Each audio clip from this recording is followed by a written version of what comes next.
حضرت عبداللہ بن عباس رضی اللہ عنہ کہتے ہیں کہ حضور صلی اللہ علیہ وسلم نے فرمایا کہ جہنم میں ایک وادی ایسی ہے جس سے جہنم بھی ہر روز 400 مرتبہ پناہ مانگتا ہے۔ جہنم کے اندر ایک وادی جس سے خود جہنم بھی 400 مرتبہ روزانہ پناہ مانگتا، اور یہ وادی حضور اکرم صلی اللہ علیہ وسلم کی امت کے ریاکاروں کے لیے تیار، جو ریاکاری کرتے۔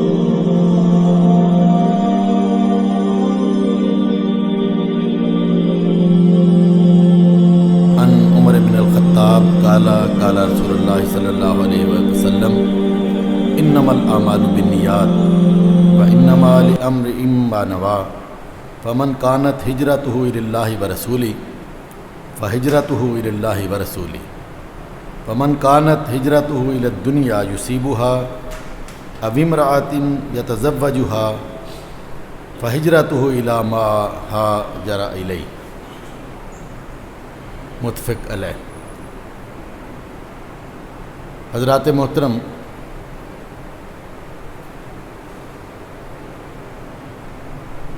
حضرت عمر ابن خطاب رضی اللہ عنہ سے روایت ہے کہ حضور اکرم صلی اللہ علیہ وآلہ وسلم نے ارشاد فرمایا کہ بلا شبہ اعمال کا دار و مدار نیتوں پر ہے، اور ہر آدمی کے لیے وہی کچھ ہے جس کی اس نے نیت کی ہے۔ پس جس نے اللہ اور اس کے رسول کے لیے ہجرت کی، اس کی ہجرت اللہ اور اس کے رسول کے لیے ہے، اور جس نے دنیا کے حصول یا کسی عورت کی خاطر ہجرت کی کہ اس سے نکاح کرے، تو اس کی ہجرت انہی کاموں کے لیے ہے جس کی خاطر اس نے ہجرت کی۔ حضرات گرامی،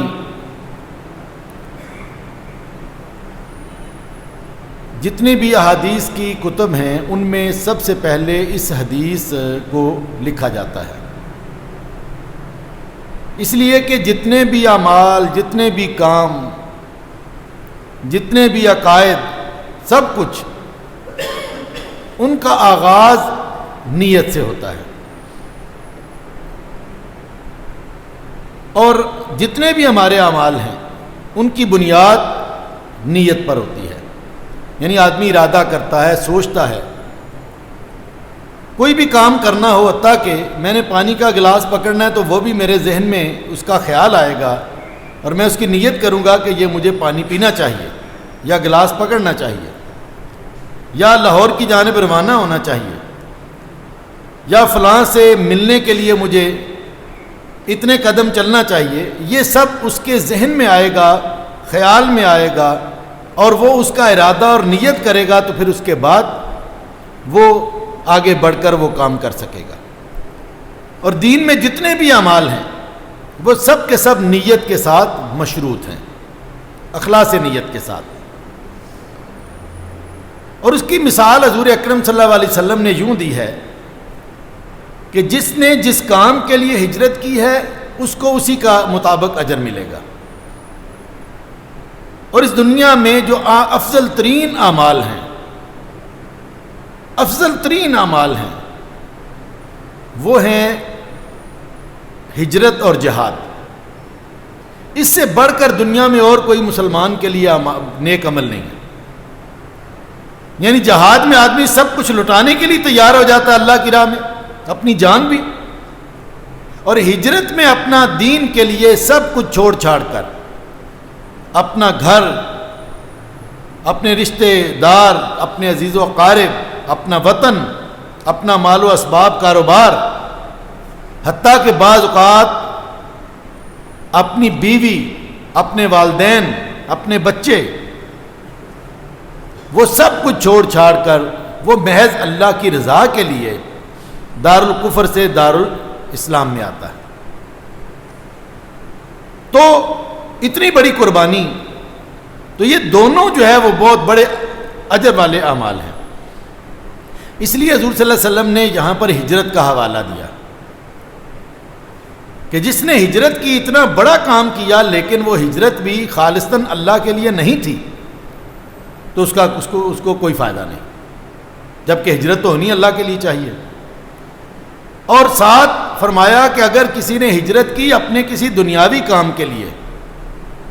یا کسی عورت سے نکاح کے لیے تو اس کو اسی کے مطابق اجر ملے گا جس کے مطابق اس نے ہجرت کی ہوگی۔ ایک شخص جب مکہ سے ہجرت کی مسلمانوں نے، تو ایک شخص جو ہے اس نے محض اس بنیاد پر ہجرت کی کہ ہجرت کرنے والوں میں ایک خاتون بھی تھی، مسلمان خاتون تھی، انہوں نے بھی ہجرت کی اور وہ ان سے شادی کرنا چاہتا تھا، اور ظاہر مکہ میں اگر رہتا تو یہ ممکن نہیں تھا، اس لیے اس نے بھی ہجرت کر لی، مدینہ میں آ گیا۔ تو اس کے حوالے سے حضور صلی اللہ علیہ وسلم فرما رہے ہیں کہ اگر کسی نے کسی عورت سے، عمل تو ظاہر وہی تھا جو حضور صلی اللہ علیہ وسلم نے کیا، جو حضرت ابو بکر صدیق رضی اللہ عنہ نے کیا، جو حضرت علی رضی اللہ عنہ، سارے صحابہ نے کیا، اتنا بڑا اجر والا کام کہ جو نبی خود کر رہا ہے، صحابہ کرام کر رہے ہیں، اور وہی عمل مکہ سے نکل کر مدینہ میں آنا اور قربانی دینا یہ اس شخص نے بھی کیا، لیکن نیت اس کی یہ تھی کہ اس عورت سے شادی کرے، تو فرمایا کہ اس کو اس کی نیت کے مطابق اجر ملے گا، گویا کہ وہ جو اسلام کے لیے ہجرت ہے اس کا اس کو کوئی اجر نہیں ملے گا، بس ٹھیک ہے اس کو عورت مل جائے گی اگر وہ اس کی قسمت میں ہوئی تو اس لیے یہ نیت جو ہے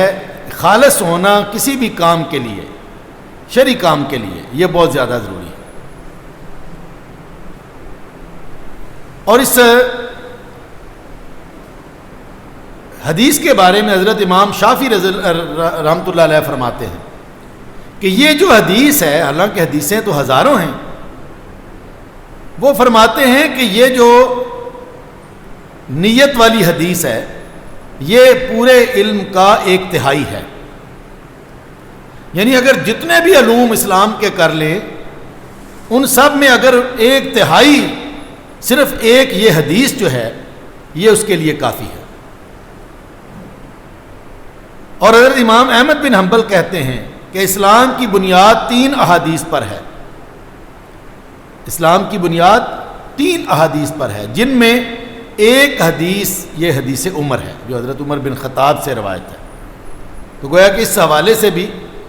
وہی مطلب ہوا کہ یہ 1/3 دین کا علم اس سے وابستہ ہے۔ اچھا ایک بات سمجھ لینی چاہیے کہ یہ جو نیت اور اخلاص نیت کی بات ہو رہی ہے یہ شریعت کے احکامات کے حوالے سے ہے، دنیاوی حوالوں سے اس کا کوئی تعلق نہیں ہے،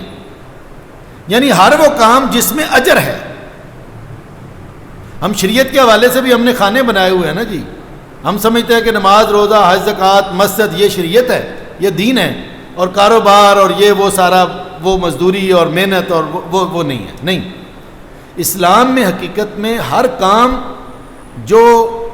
اخلاص نیت سے کیا جائے اور اللہ کی رضا کے لیے کیا جائے، اللہ کو راضی کرنے کے لیے کیا جائے، وہ دین کا حصہ ہے۔ تو اس سے مراد ہے شرعی اعمال، یعنی زندگی کے دیگر اعمال اور دیگر معمولات،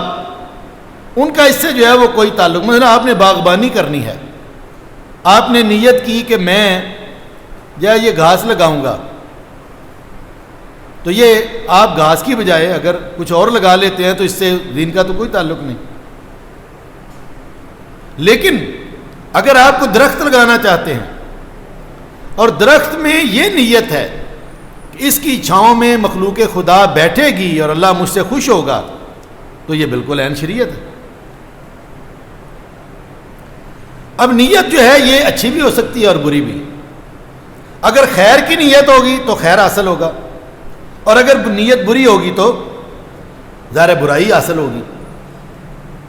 اب اس کا مفہوم کیا ہے، ایک بات اور بہت ضروری ہے سمجھنے کے لیے۔ ویسے تو اس کا مفہوم ہے قصد کرنا، ارادہ کرنا، دل کا ارادہ، نیت سے مراد دل کا ارادہ ہے، لیکن اس تو اس کا لغوی مفہوم ہو گیا۔ اگر اصطلاحاً اس پر بات کی جائے تو اس کے 2 مفہوم ہیں، اور 2 مفہوم یہ گویا کہ 2 مقاصد بھی ہیں، اس کو اچھی طرح ذہن نشین کر لیجئے۔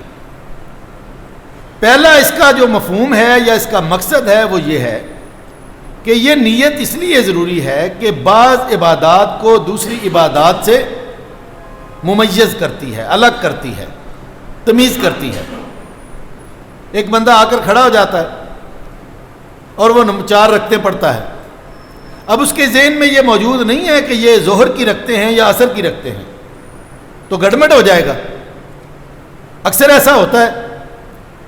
کہ کسی دن جو ہے وہ آپ بہت زیادہ بادل چھائے ہوئے ہیں، شام کا وقت ہے، تو آدمی جو ہے وہ ظہر کو عصر سمجھ لیتا ہے، ٹائم کو، غلطی لگ جاتی ہے۔ اب ظاہر ہے کہ اگر وہ عصر کی نیت کر کے 4 فرض پڑے گا تو وہ ظہر نہیں ہوگی۔ اس کے لیے الگ سے اس عبادت کو ڈیفائن کرنا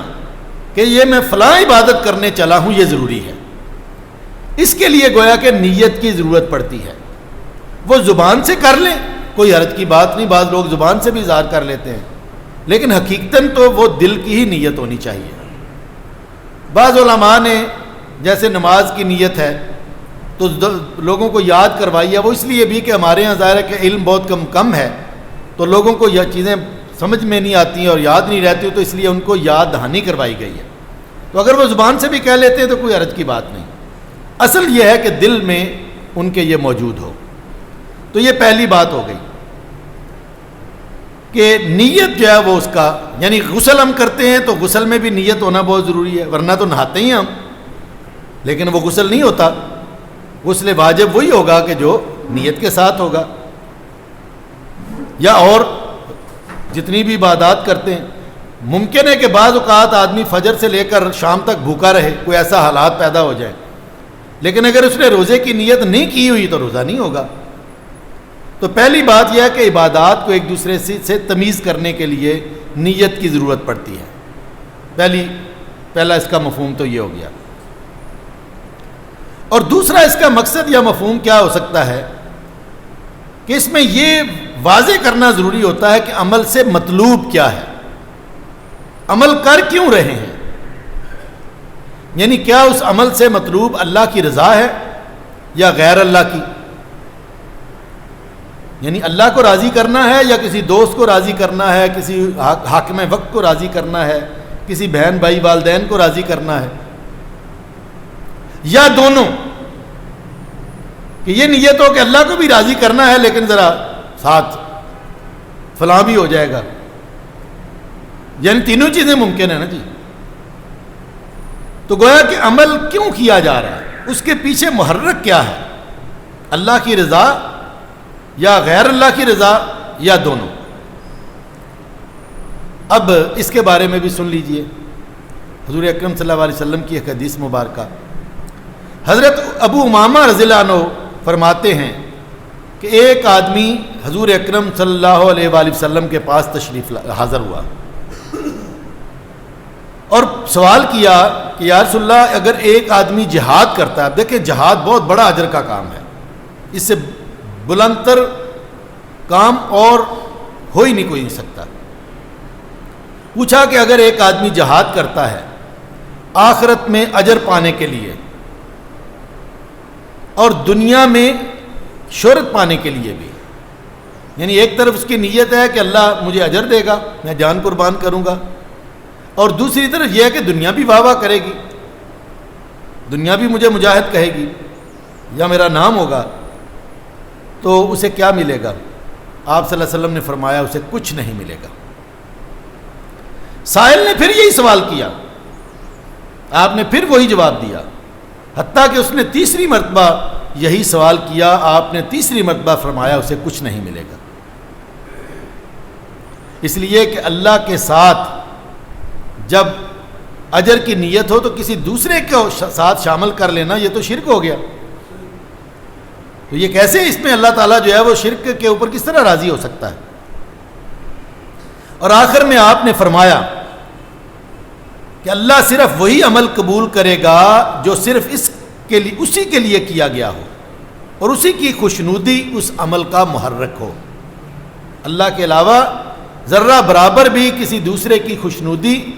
اور رضا مطلوب نہ ہو، خالصاً اللہ کی رضا مطلوب ہو، تو وہ اللہ کے لیے اجر ہے اور اللہ اس کے لیے اجر دے گا اور اللہ اس کو قبول کرے گا۔ حضرت ابو ہریرہ رضی اللہ عنہ فرماتے ہیں کہ آپ صلی اللہ علیہ وسلم نے فرمایا کہ لوگ قیامت کے دن اپنی نیتوں پر اٹھائے جائیں گے. جیسی ان کی نیت ہوگی اسی طرح اللہ تعالیٰ ان کو قیامت کے روز اٹھائے گا اور ان کا حساب لے گا یا ان پر اپنا فضل فرمائے گا. اور پھر حضرت جابر رضی اللہ عنہ نے تو حضور صلی اللہ علیہ وسلم کے حوالے سے خوبصورت بات حدیث بیان فرمائی مزید کہ آپ صلی اللہ علیہ وسلم نے فرمایا کہ تم جہاد میں نکلے ہو, تم پیچھے مدینے میں کچھ ایسے لوگ چھوڑ آئے ہو کہ تم جو بھی وادی طے کرتے ہو, یعنی کام کون سا ہے, لشکر جو اللہ کی راہ میں روانہ ہوا ہے جہاد کے لیے, اس دنیا میں سب سے اعلیٰ کام. فرمایا کہ جب تم مدینہ سے نکلتے ہو اور نکل کر جب بھی کوئی تم وادی طے کرتے ہو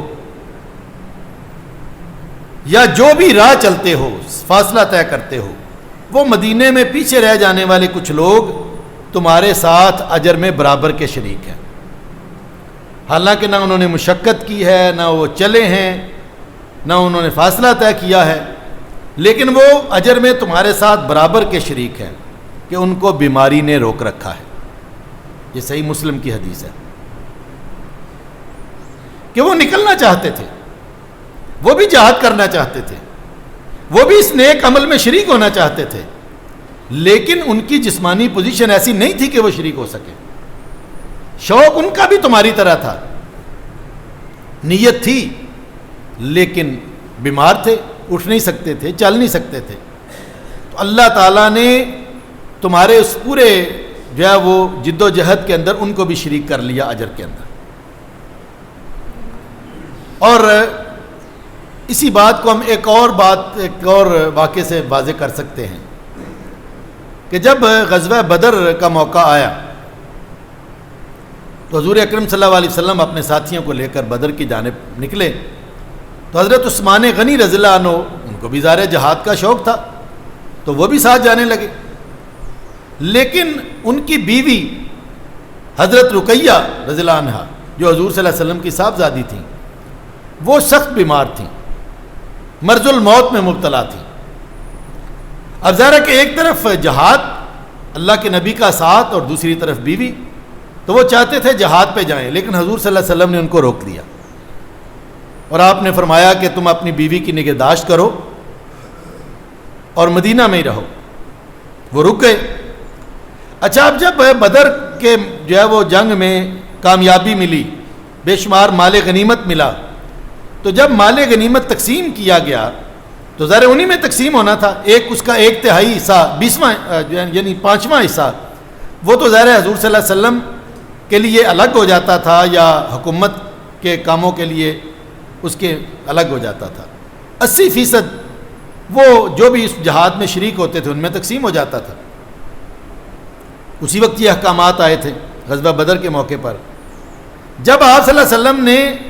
مجاہدین میں وہ تقسیم کیا مال, تو ایک بندے کا مال آپ نے الگ رکھ لیا. صحابہ کو بڑی یعنی استعجاب ہوا کہ یہ الگ مال کس کا ہے. آپ نے فرمایا کہ یہ عثمان کا ہے. عثمان آنا چاہتا تھا, میں نے اسے روکا ہے. اس کی نیت غزوہ بدر میں شرکت کی تھی, لیکن وہ میرے کہنے پر رکا ہے. وہ اس مال میں وہ بھی برابر کا شریک ہے. گویا کہ وہ سارے کے سارے جہاد میں اگر 313 تھے تو عملاً 313 تھے اور حقیقتاً وہ 314 تھے. تو اس سے یہ بات واضح ہو جاتی ہے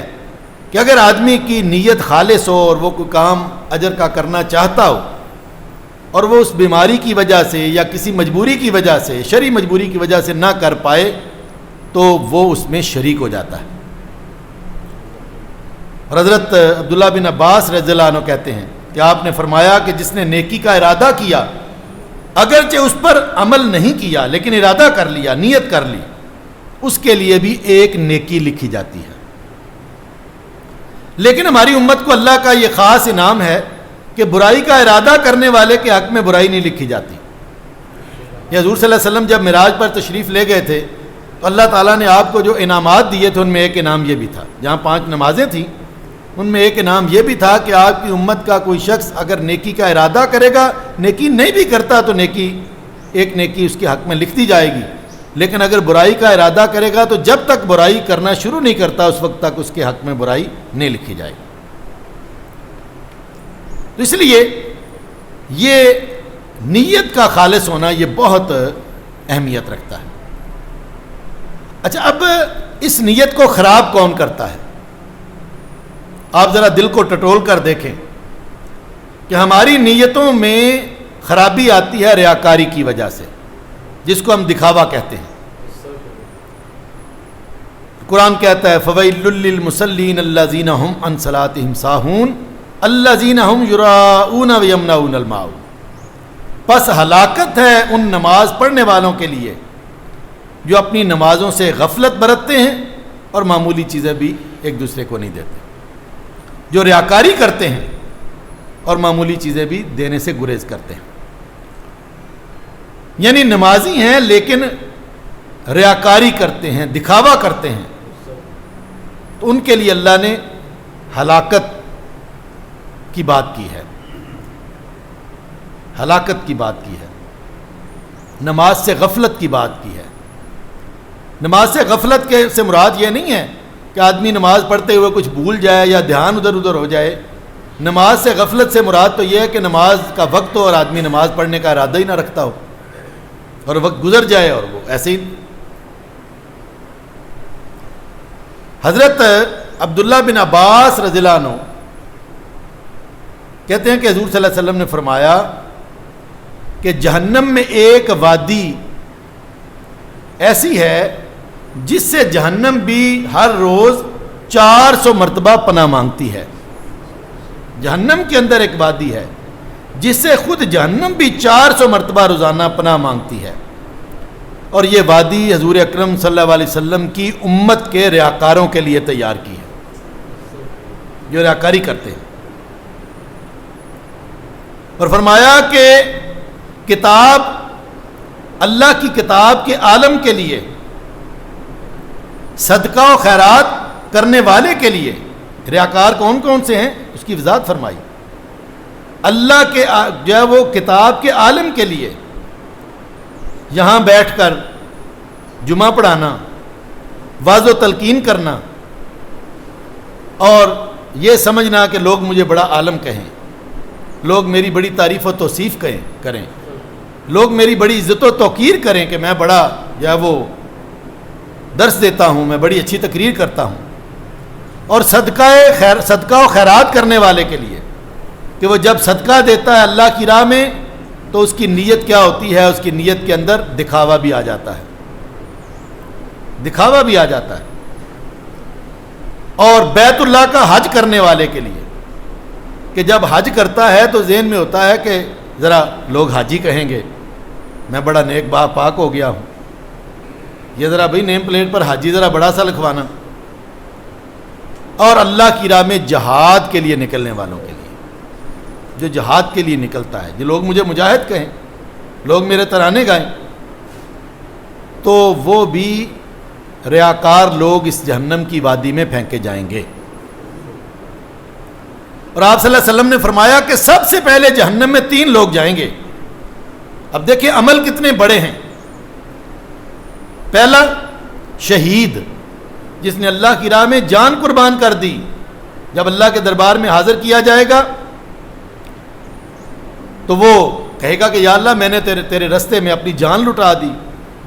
قربان کر دی. اللہ فرمائے گا نہیں، تو نے یہ جان میرے لیے قربان نہیں کی، بلکہ تو سمجھتا تھا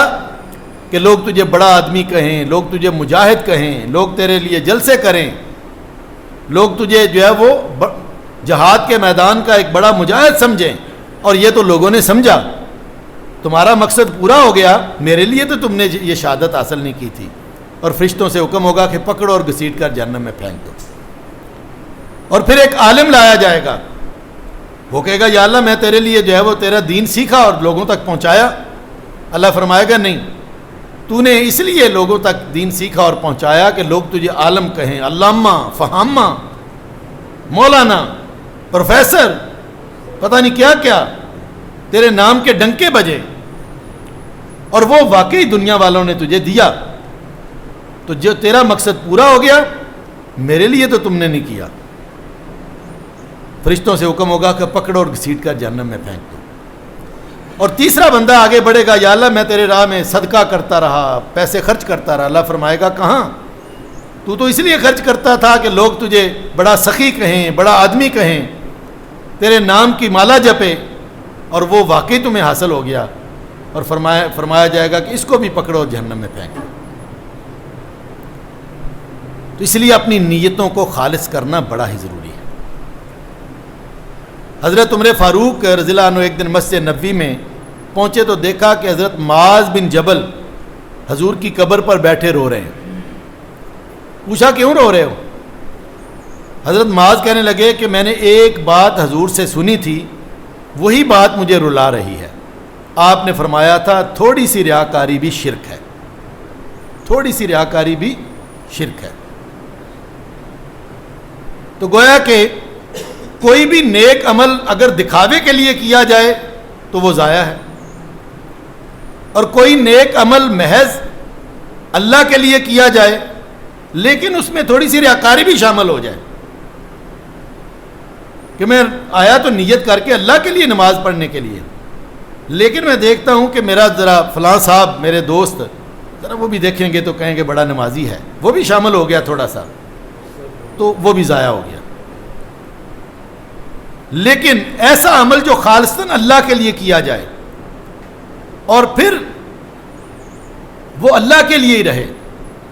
وہ ہے خالصاً اللہ کے لیے. لیکن اس میں ایک اور چھوٹا سا پہلو, دین نے بھی کچھ گنجائشیں دی ہیں, ورنہ ہم جیسے کمزور آدمی تو دین پر چلنا ہی مشکل ہو جاتا,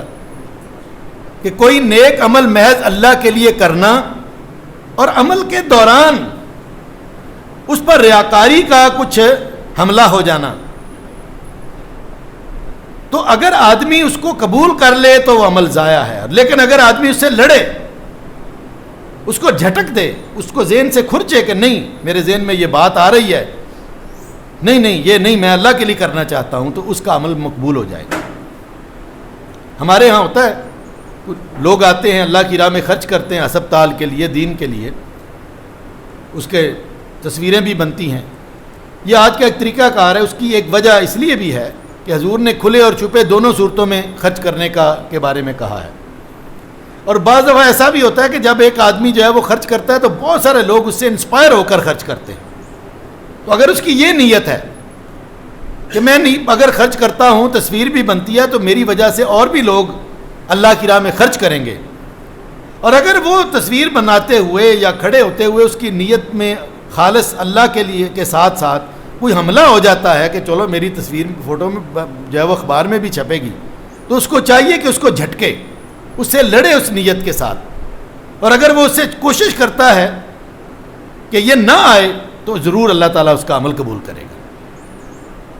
تو اللہ تعالیٰ ہمیں ہر عمل میں نیت کا اخلاص نصیب فرمائے, کہ نیت کا اخلاص ہے تو عمل قبول ہے, ورنہ سارے کے سارے عمل منہ پر دے مارے جائیں گے. اللہ تعالیٰ عمل کی توفیق عطا فرمائے. واخر دعوانا الحمدللہ.